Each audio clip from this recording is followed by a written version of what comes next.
ፖሊስ በስራው ገሃዳዊ ተውኔት ፍርድ ስላገኘ የነፍስ ግድያ ወንጀል ዘግበን ተመልሰናል። መጀመሪያውኑ አጠጥቷት ነበርና ድካም ነበረባት። የተኙበትን አልጋ አንስቶ አስክሬኗን አልጋ ስር ከቶ ይሰወራል። አለ አይደለም በዛ ደካማ ጎን ተገብቶ ነው ልቡ የተሸረሸረ። ምንድነው ይሄ ነገር ብሎ ጎንበስ ብሎ ሲያዩት የሆነ ደም ነገር ካልጋ ስር ይፈሳል። ልጅትን የበላው ጅብ አልጮህ ብሎ ጥቂት ቀናት ተቆጠሩም። ባፈቀረች ነው እቺ ሴት ሞትን የቀመሰችውና ይሄን ሰው ደግሞ አፍቅሮ ህግ ማየት አለበት። የፖሊስ የምርመራ ስራ ውስብስብና አስቸጋሪ የመሆኑን ያህል ፖሊስ ለፍቶና ደክሞ ወንጀለኛን ለህግ አቅርቦ ተበዳይ እንዲካስ ያደርግ ድካሙንም ልፋቱንም ይረሰዋል። ከጥቂት ዓመታት በፊት የፍቅር ከተማ የሆነችው የድሬዳዋ ፖሊሶች ገሃዳዊ በሆነ ተውኔት ይዘው ያስፈረዱበት ወንጀለኛ የድሬ ፖሊሶችን ብቃት ያሳየ በመሆኑ ምርጥ የምርመራ ውጤታቸውን ለዛሬ ልናቀርበው ወደናል። እነሆ ክፍል አንዱን እንዲከታተሉ ጋብዘናል።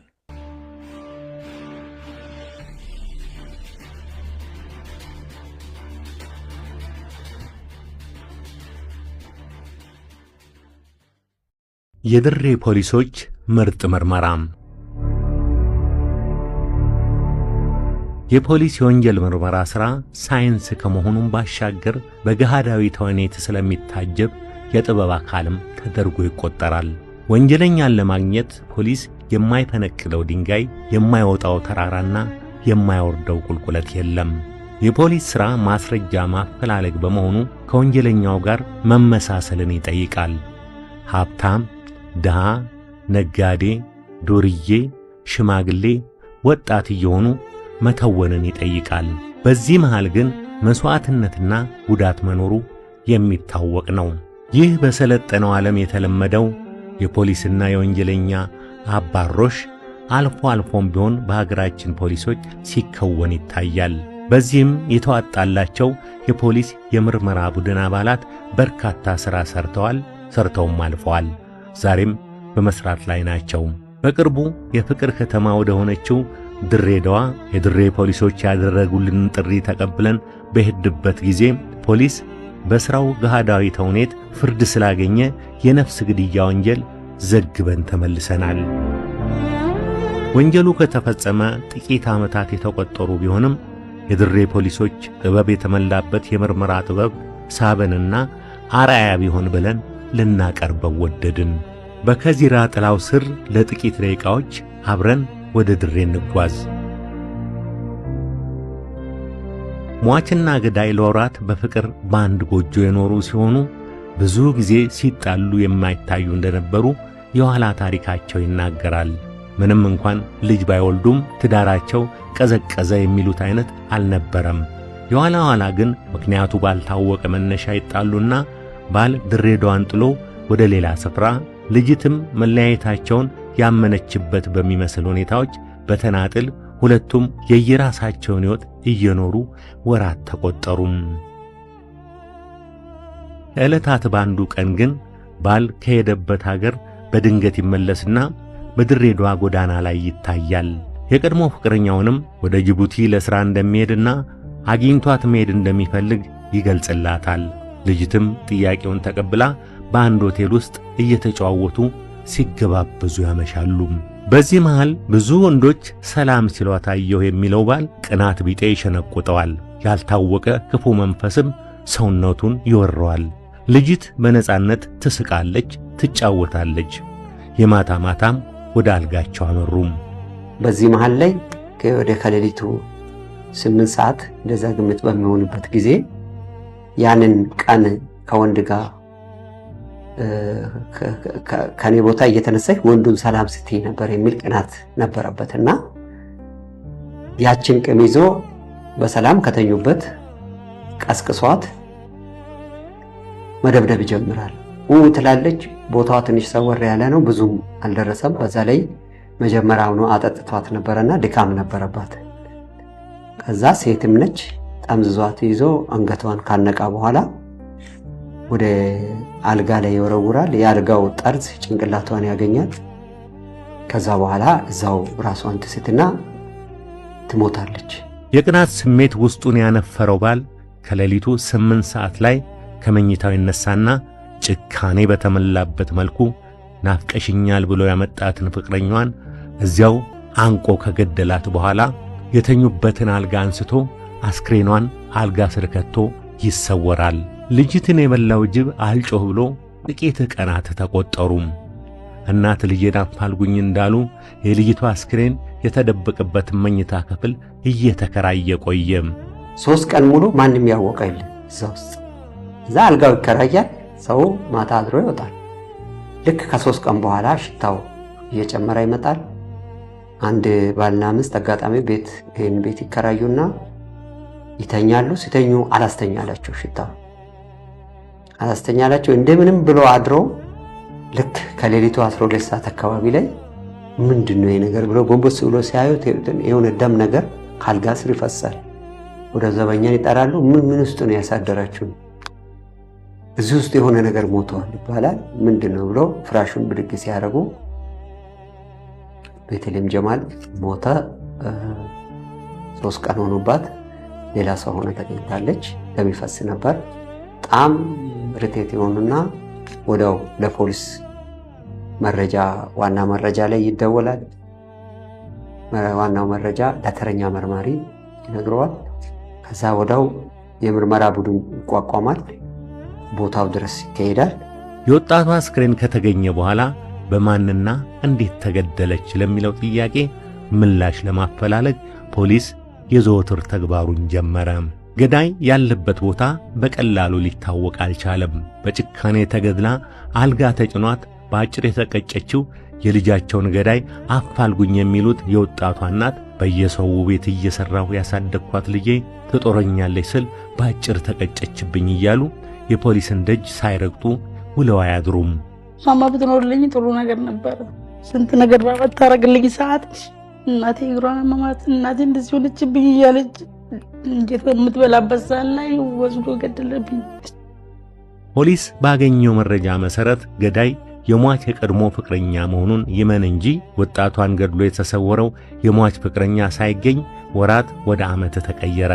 ፖሊስ ዓይንና ጆሮውን ወጥመድና ብልሃቱን ዘርግቶ በሁሉም አቅጣጫ ቢያፈላልግም ፍለጋ ብቻ ሆነና ወደ 2ኛው ዓመት ተጠጋ። በፖሊስ ሳይንሳቸው የሚታወቁት የድሬ ፖሊሶች ያለ ልምዳቸው ተፈላጊው ሳይያዝ ይህንን ያህል ጊዜ መቆየቱ ክፉኛ አበሳጭቷቸዋል። በየጊዜው ይሰበሰባሉ፣ ስለ ወንጀለኛው ይነጋገራሉ፣ የተገኙ መረጃዎችንም ይተነትናሉ። በኋላም አንድ ዘዴና ብልሃት ፈጠሩ። ባላቸው መረጃ መሰረት በሶሻል ሚዲያ የገዳይን ስልክ አፈላለጉና አገኙ። እናም አንዲት ቆንጆ ፈጣንና የመግባባት ችሎታ ያላት መርማሪ ፖሊስ ተፈልጋ ተገኘች። ወጣቷ ፖሊስ ከተፈላጊው ጋርም በኤሞ ተዋወቀች። ትውውቃቸው ቀስ በቀስ ወደ ፍቅር አደገ። የፍቅር ወሬም ማውራት ጀመሩ። ፍቅረኛውን ገሎ የተሰወረው ተፈላጊ ምንም ሳይጠረጥር የፍቅር ቃላትና የአበባ ማዕት ለቆንጂት ያወርድላት ጀመር።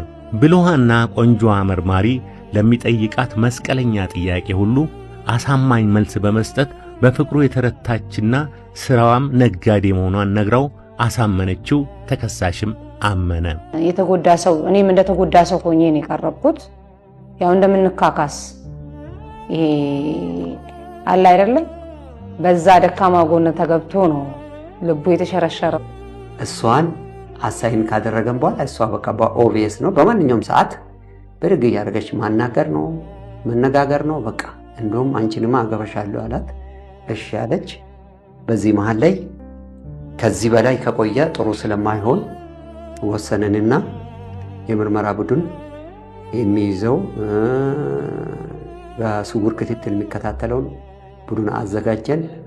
አንድ መኪና አዘጋጀን። ከዛ በፊት አባቴ አዲስ አበባ ታሟልና እሱን ለመጠየቅ ስለሚሄድ አንድ አፍታ አንተን አገኝቼ መሄድ አለብኝ ናዝሬት። ወደ አዲስ አበባ ነው የሚያልፈው፣ ግን ናዝሬት አንድ ማታ ካንተ ጋር አድሬ እሄዳለሁ። እንደዚህ አይነት የሚወደውን ሰው አገኝቼ ማላቀም ምናምን ስትለው እሱም ሰፋለ እሺ አለ። ከዛ ቀኑን ሙሉ ለእሷ የሚሆን ገንዘብ ሲሰራ ነው የዋለው። ቀን ስራ ነው የሚሰራው፣ አንዳንድ ዛዊ ስራዎች እዛ ሲሰራ ውሎ ሳምንት የሰራቸውን ገንዘቦች ሰብስቦ እኛ በዚህ መሃል ላይ እሷ የቀጠረችበት የእኛ ፖሊሷ የቀጠረችበት ሆቴል አለ። ሆቴሉንም አካባቢውንም አላቅም ስትል እሱ ራሱ ነገራት። ተፈላጊው የሠራውን ወንጀል ረስቶ ከመርማሪዋ ጋር የፍቅር ሕይወት ለመጀመር ከዚያም አልፎ አግብቷት ሊኖር በውበቷና በጠባያ መረታቱን ይነግራት ይዟል። በዚህ ጊዜ ውስጥ በኢሞ እንጂ በስልክ አውርተን አናውቅም። በጽሁፍ ወይም ደግሞ በኢሞ በድምፅ ነው እንጂ ቀጥታ በስልክ ተደዋውለን አውርተን አናውቅምና ድምጼን የመጀመሪያ ጊዜ ደወልኩና ሰርፕራይዝ አዳማ ገብቼ አድሬያለሁ፣ እንደዚህ አይነት ቦታ አልጋ ይዣለሁ አልኩት። አሁን እኮ በመጣ እለይሻለሁ የቅርብ ጊዜ ፎቶ ላኪልኝ አለ። ላኩለት። በቃ ጠብቂኝ አለ።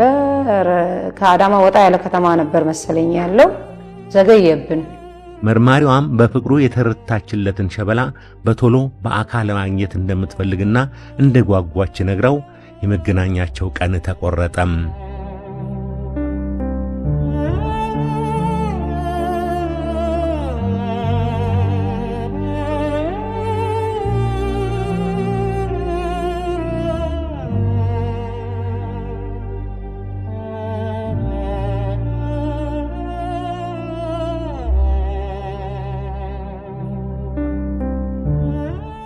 ለበርካታ ወራት ፍቅረኛውን ገሎ የተሰወረውን ተከሳሽ ለመያዝ የጓጉቱ ፖሊሶች ስውር መርማሪዎችን አዘጋጅተው ፍቅረኛዋን ለማግኘት ልቧ የተሰቀለው የድሬ ቆንጆም የኢሞ ፍቅረኛዋን ለማግኘት አምራ ተውባ ጉዞ ወደ ተከሳሹ መገኛ አዳማ ከተማ ሆነ።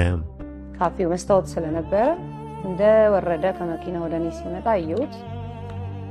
ቀጥታ ወደ እኔ ነው የመጣው። እኔም ለይታ አመቺ የሆነ ቦታ ላይ ነበር የተቀመጥኩት። ያው የተነፋፈቀ ሰው እንደሚገናኘው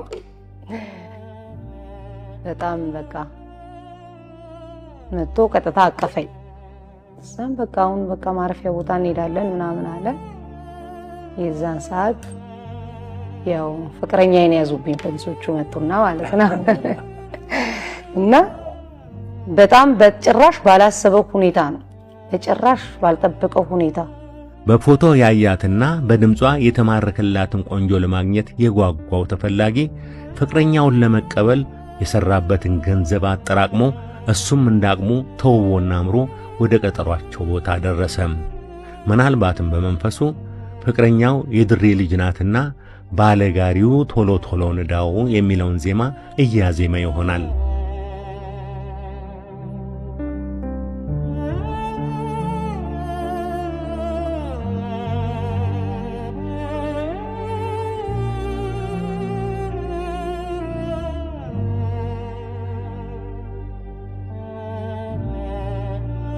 ሁለቱም ተነፋፍቀዋል። በተለይ ተከሳሽ ፊቱ ላይ የደስታ ስሜት ይነበባል። መጥቶ ቀጥታ አቀፈኝ።